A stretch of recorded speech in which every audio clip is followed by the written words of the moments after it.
Yang nonton di masa depan, harga bisa berbeda ya. Dan ini dana yang harus disediakan jika merakit PC ini dengan beberapa komponen alternatif. Bisa mendapatkan FPS cukup tinggi di resolusi 1080p dengan settingan high. Satu hal yang harus diperhatikan dalam rakitan kali ini, terutama bagi yang ingin menggunakannya sebagai CPU gaming yang memang merakit ini sambil nunggu kebeli PGA card incaran. Suhu yang dihasilkan prosesor dengan kipas bawaan AMD ini bisa dikatakan tidak terlalu mampu menghandle panas dari prosesor dalam beberapa skenario pekerjaan berat. Beberapa game di sini sudah disediakan untuk melakukan tes kemampuan PC 6 juta ini dengan iGPU dari Ryzen 5 4600G. Tapi hal yang spesial di rakitan ini, admin bisa mengontrol 3 pen casing dari Coolmoon yang admin beli tadi, warna maupun speed rotasi putarannya. Dengan suhu terendahnya 37,5 derajat, untuk skor CPU multicore menggunakan Cinebench R23 mendapatkan suhu minimal 43,1 derajat, maksimal yang ini sampai merah ya, 95. Speed M.2 NVMe pada mainboard Asus Prime A520M A2 ini dibandingkan dengan speed yang dihasilkan SSD dari laptop Core i7 generasi 11 hanya mendapatkan read.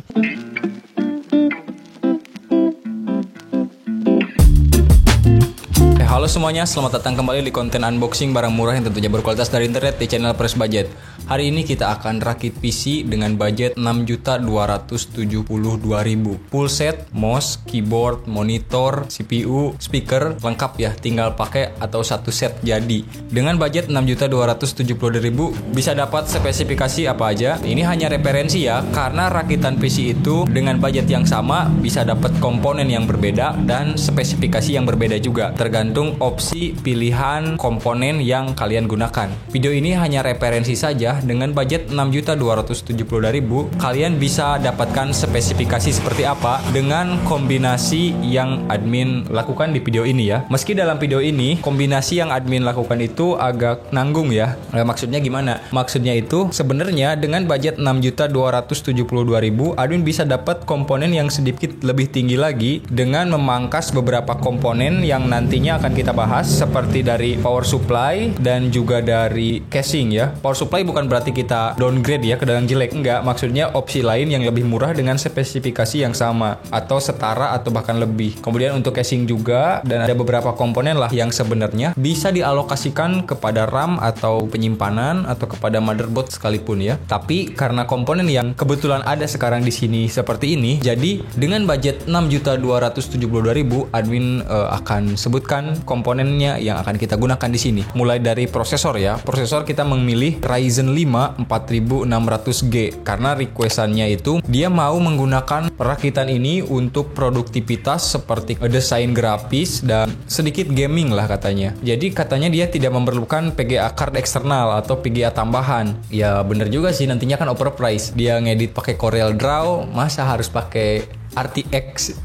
Cukuplah menggunakan iGPU bawaan. Kita pilihkan Ryzen 5 ya, tapi tidak 5600G karena ya untuk memangkas budget tentunya ya. Kita pilih Ryzen 5 4600G yang performa iGPU-nya sebenarnya mirip-mirip lah, identik ya. Tidak terlalu terpaut jauh ya, dengan selisih harga yang lumayan. Di sini Ryzen 5 5600G dijual di harga 2 jutaan ya kurang lebih, dan Ryzen 5 4600G ini dijual di harga 1.590.000. Dengan harga segitu kita sudah mendapatkan performa iGPU yang mirip atau identik lah dengan Ryzen 5 5600G. Kalau secara iGPU-nya saja ya. Secara supporting dia sudah support PCIe Gen 3 untuk NVMe dan juga untuk PGA card-nya. Wajar ya, Ryzen 5 5600G juga sama, masih di PCIe Gen 3, kecuali yang Ryzen 5 5600 polos itu udah support PCIe Gen 4. Kita pilih yang DOSBox. Sebenarnya kalian bisa pangkas lagi dengan memilih yang tray. Hanya saja yang tray kalian harus terima garansinya itu lebih pendek, yaitu 1 tahun. Kalau yang box itu 3 tahun, dan yang box itu sudah dapat cooling seperti ini, cooling AMD-nya ya. Ini sebenarnya cukup panas sih kalau menggunakan ini, tapi untuk menghandle casual yang request PC ini untuk desain dan sedikit gaming juga dia hanya request Game Pass ya. Masih cukup lah pakai cooler seperti ini. Dan kalau kalian pilih tray, tentu saja kalian harus mengalokasikan dana lagi untuk beli cooler seperti ini ini seperti cooler yang nanti kita akan bandingkan performanya, yaitu dari cooler Unknown bahasa Cina ini. Ya, seperti itu ya. Yang tray itu dijual sebenarnya cukup murah, 1.300.000-an lah untuk yang Ryzen 5 5400G ini. Kemudian lanjut motherboardnya. Motherboard di sini admin menggunakan motherboard dengan chipset A520. Kenapa tidak yang lebih fresh lagi A320 atau sekalian B450 atau B550? Kalau X janganlah ya, terlalu over nanti. Untuk sebuah Ryzen 5 5400G ditambah ini penggunaannya casual saja untuk desain dan sedikit gaming. Jadi motherboard ini admin bisa bilang menengah ya, tidak terlalu bawah dan tidak terlalu atas. Loh, harusnya kan yang menengah itu yang seri B. Ya benar sih, tapi A520M A2 dari Asus Prime ini sedikit spesial ya, karena dia memiliki RAM 4 DIMM atau 4 slot dengan kapasitas maksimalnya 128GB yang berjalan di 3200 MHz by default. Ini sebenarnya agak aneh sih, karena chipset A520 itu harusnya maksimal di 64GB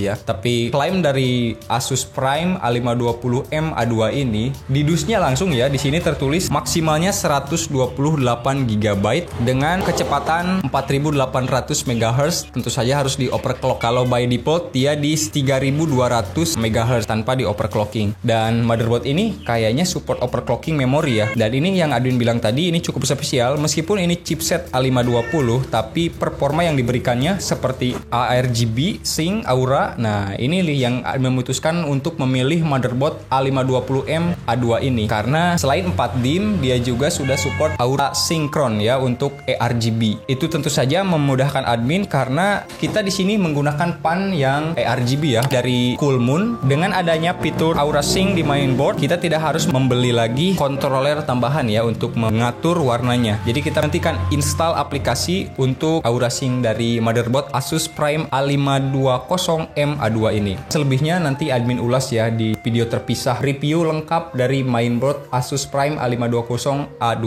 ini. Dia udah BIOS terupdate, jadi bisa menggunakan Ryzen 5000 series juga. Ready Windows 11, support DirectX 11. Kemudian untuk storage-nya tentu saja kita menggunakan storage NVMe. Di sini kita menggunakan NVMe M.2 dari Adata Legend 710 dengan kapasitas 256GB.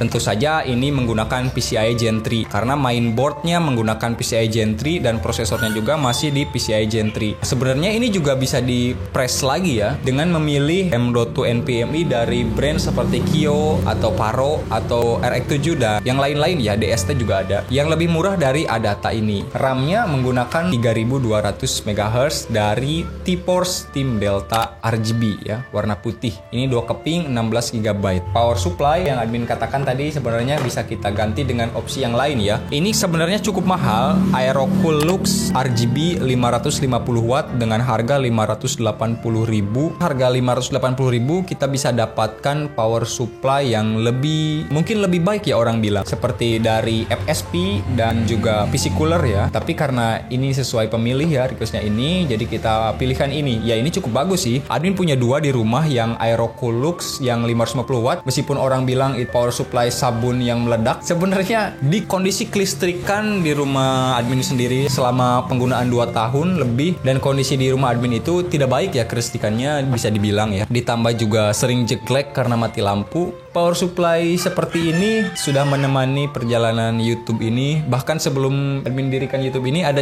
YouTube yang lain ya, dan itu digarap menggunakan PC yang ditopang menggunakan Aerocool Lux. Ya itulah namanya elektronik ya, bisa dapat yang bagus, brand bagus juga bisa dapat yang jelek. Itulah gunanya garansi ya. Dan mungkin kebetulan unit yang di admin dua-duanya bagus. Ya gak tahu sih, semoga ya bagus ya ke depannya ya.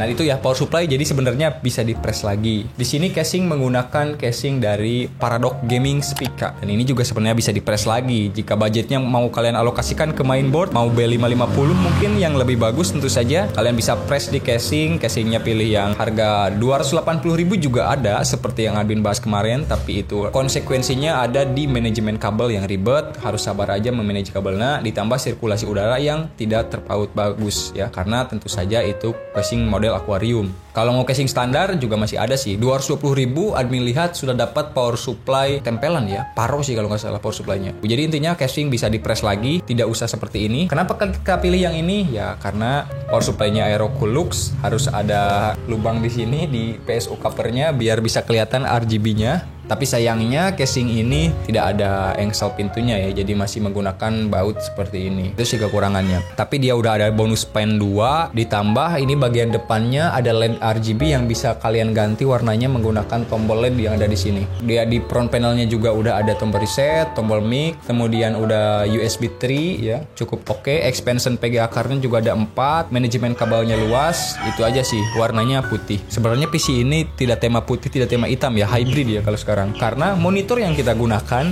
di sini malah menggunakan monitor dari Xiaomi A24i dengan refresh rate 100Hz. Karena kayaknya cukup lah 100Hz untuk rakitan PC yang emang bukan buat gaming ya, buat casual dan tadi sedikit gaming. Xiaomi ini udah yang paling murah sih di 24 inch dengan refresh rate 100Hz. Gak tahu sih kalau ada, boleh di komen lagi. Nanti kita review tuh kalau ada. Sebenarnya kalau mau putih kita bisa ambil Lenovo ya L20440, itu yang sebelumnya kita review juga, sama 24 inch refresh rate 100Hz, cuman harganya dia 1.500.000-an, sedangkan Xiaomi ini hanya di 1.130.000 ya admin dapatkan. Itu bisa kalian murah lagi. Kalau monitor sih mau di press lagi, kayaknya nggak bisa sih. Ini udah yang paling bagus dan murah sih. Atau kalian mau ambil yang 22 inch dari Xiaomi, ini juga ada sih 900.000-an. Nanggung ya 1 juta dapat yang 100Hz dan IPS panel dan juga clean kayak gini.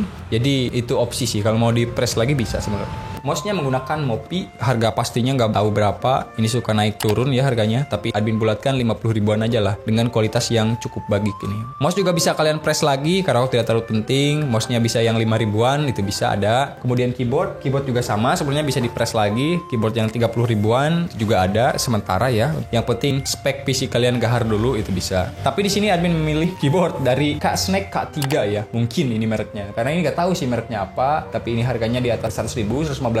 Untuk fiturnya taruh review juga, tapi nggak tahu videonya tayang ini dulu atau keyboard ini dulu. Cukup oke sih. Terakhir setelah PC jadi tentu saja speakernya kita pilih karena ini bukan untuk gaming dan bukan editing. Sebenarnya kalau monitornya kalian pilih Lenovo dengan harga 1.500.000, kalian udah dapat speaker dari monitornya ya, Kissonly S555. Ini udah kita review, ini ternyata lebih baik ya suaranya ketimbang Kissonly yang putih yang sebelumnya kita ulas di sini. Dan ini klaimnya super bass, tapi setelah kita buktikan pilih 50.000, oke sih suaranya. Semua komponen sudah admin sebutkan, jadi mari kita lanjut aja ke perakitannya dan langsung saja. Let's go. Kita menggunakan 3 kipas ya dari Coolmoon ini. Kenapa di sini 2? Karena satunya udah saya pasang sebelumnya ya, biar mempersingkat rekaman video ini. PSU-nya juga udah dipasang sebenarnya, ini hanya dulu saja.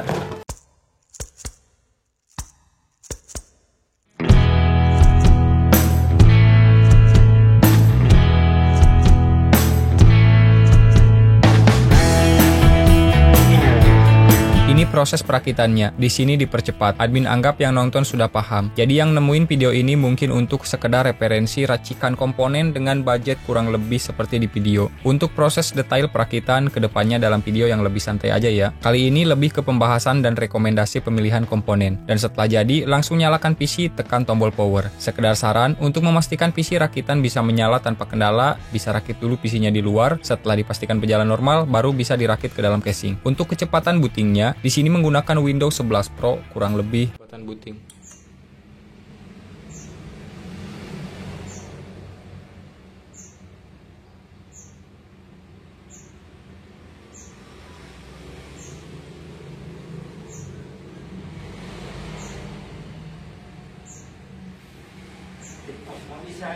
Bisa promo subscriber 15.000.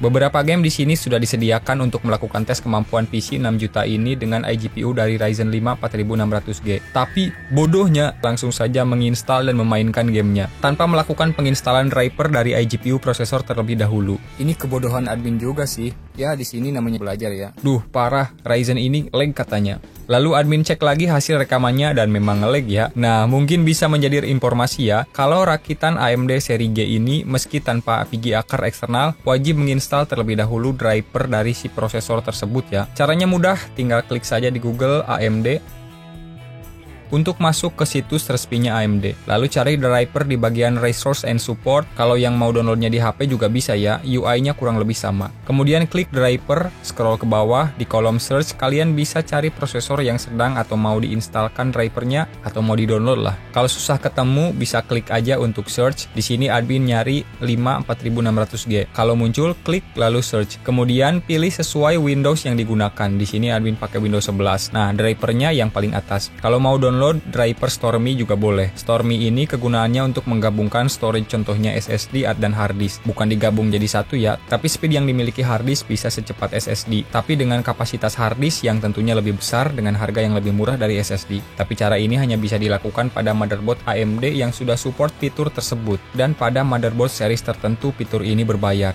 Tapi pada series tertentu juga fitur ini sudah unlock atau gratis. Fitur sejenis ini di Intel juga ada dengan nama yang berbeda. Tapi sebenarnya fitur ini ada beberapa kontroversi, nanti kita bahas ya. Oke, setelah kalian klik aja download, filenya akan langsung terunduh dan tinggal install aja jika downloadnya sudah beres. Biasa dengan klik next aja dan tunggu layarnya berkedip lalu restart kembali PC kalian. Tampilannya pun akan sedikit berbeda ya, icon-iconnya juga akan lebih presisi, tidak membengkak atau besar-besar. Lalu kenapa gak tes sendiri aja Min? Kebetulan tiba-tiba ada yang ngechat ya, temen lama sebenarnya, tapi sudah lama gak ketemu. Dulu ya sekitar 2-3 tahun yang lalu, waktu admin masih kerja di salah satu instansi swasta. Intinya, dia nawarin mau jual PC. PC-nya sih cukup bagus, speknya cukup oke buat gaming karena ternyata dia pakai farming dan nyari nafkah di sana ternyata. Poinnya, dia nawarin harga murah, tapi butuh dananya cepat. Makanya admin coba ke sana karena lokasinya cukup jauh. Jadi untuk pengetesan PC Ryzen admin kasihkan ke rekan admin yang biasa. Dan setelah admin pulang hari besoknya, PC Ryzen ini sudah harus dikirim ya karena memang ini PC requestan.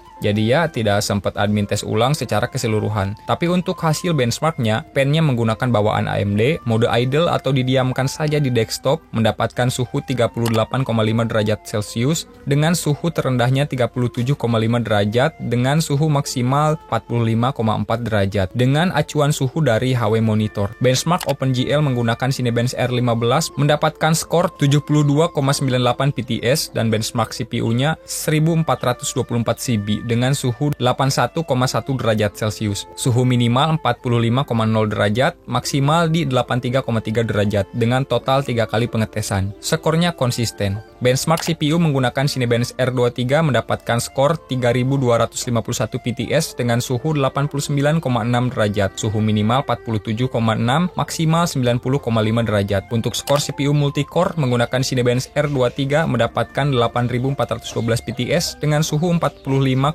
derajat, suhu minimal 43,1 derajat, maksimal yang ini sampai merah ya, 95,1 derajat. Skor CPU single core-nya 1203 PTS dengan suhu 54,5 derajat, suhu minimal 49,5 derajat, maksimal 59,9 derajat. Pengecekan suhu menggunakan HW Monitor ini ada beberapa kekurangan dan kelebihan ya. Contohnya di sini admin harus melakukan close terlebih dahulu aplikasi HW Monitornya untuk mendapatkan real suhu prosesor karena terkadang ada bug gitulah.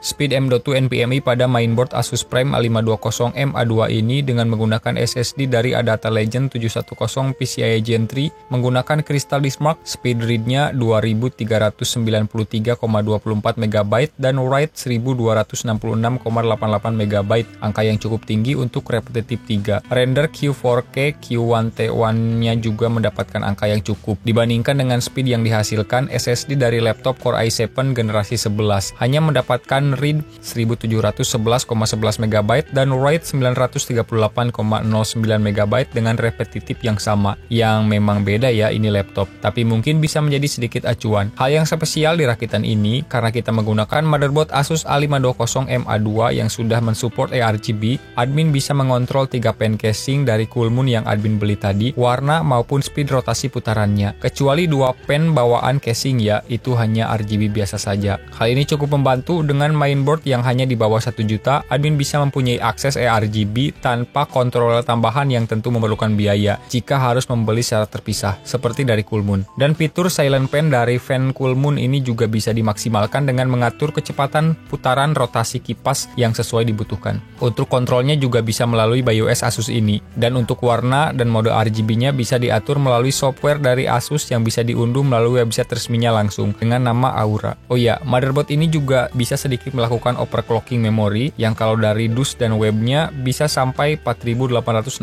MHz. Nanti kita bahas lebih lanjut untuk fitur yang ini. Untuk performanya cukup oke, admin sempat tes ulang pada game PES. Memang PES tidak terlalu berat sih. Bisa mendapatkan FPS cukup tinggi di resolusi 1080p dengan settingan high. Ini beberapa footage yang sempat teman admin rekam, tapi yang ini FPS-nya sangat buruk. Bukan hanya sangat buruk, tapi lag parah sih. Karena memang ini dijalankan tanpa menginstal driver AMD-nya terlebih dahulu. Bisa dilihat, satu hal yang harus diperhatikan dalam rakitan kali ini, terutama bagi yang ingin menggunakannya sebagai CPU gaming yang memang merakit ini sambil nunggu kebeli PGA card incaran. Suhu yang dihasilkan prosesor dengan kipas bawaan AMD ini bisa dikatakan tidak terlalu mampu menghandle panas dari prosesor dalam beberapa skenario pekerjaan berat. Admin menyarankan untuk mengalokasikan dana dengan memangkas dana casing atau keyboard untuk membeli HSF aftermarket 200 ribuan lah sudah cukup. Karena suhu prosesornya yang tinggi. Karena suhu prosesor yang tinggi sudah tentu pasti menurunkan performa dari CPU kalian dari segi performa. Selain untuk keawetan komponen jangka panjang juga tentunya. Tapi pada rakitan ini admin tidak harus melakukan upgrading HSF. Kipas prosesor bawaan AMD ini sudah jauh lebih dari cukup untuk menghandle skenario pekerjaan yang nantinya akan dilakukan CPU ini. Desain Corel Draw sama main game PES aja. Segini dana yang dihabiskan untuk rakit PC full set AMD ini. Di tahun 2024 per video ini dibuat, yang nonton di masa depan harga bisa berbeda ya, bisa jauh lebih murah harusnya, atau ada beberapa komponen juga yang harusnya malah jauh lebih mahal.